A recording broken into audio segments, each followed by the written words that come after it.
Sway to Ria for Kill Harlian don Bia Taves Jid and Curb.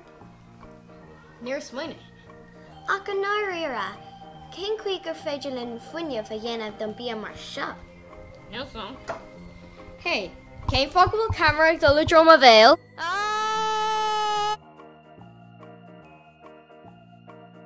Tainam Bia a Ehenwich hers father tree Córas on specialta inner curb door Banaman Córas Díleá. Tá Córas Díleá déanta sús de a long codna a dhéanann jobbanna difriúla lenar gcuid bia bhrisise sios agus na cochaí a hasaíonn bhain an bhaintmachas.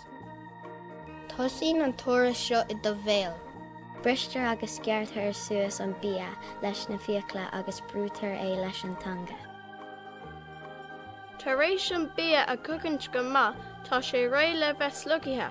Brún miantán speisialta an bia síos píban dar banam an téesophagus. Téan an téesophagus ó do bhéal, cófáda le do ghuiile.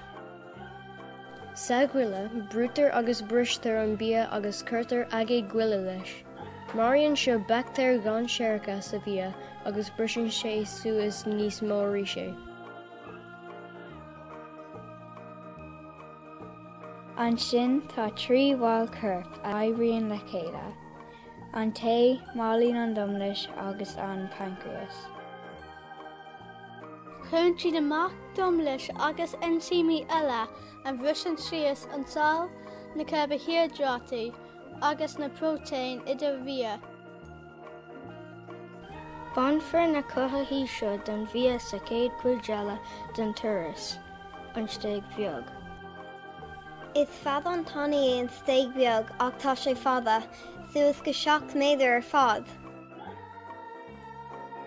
Agus an bia ag dul tríd an stéig beag, tugann de curp na cothaí amach as an mia agus isteach I de Córas fella le gur féidir le de curp I de úsáid. An céad cuid eile den Córas Díleá ná an stéig mhór. Níl mór an maithasa fácha sa bia faoin am seo, agus tógann an stéig mhór uisce breise ar ais.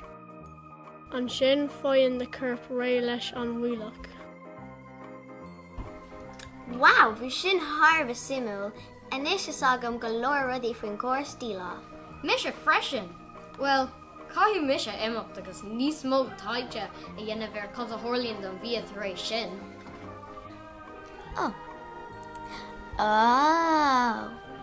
Ew!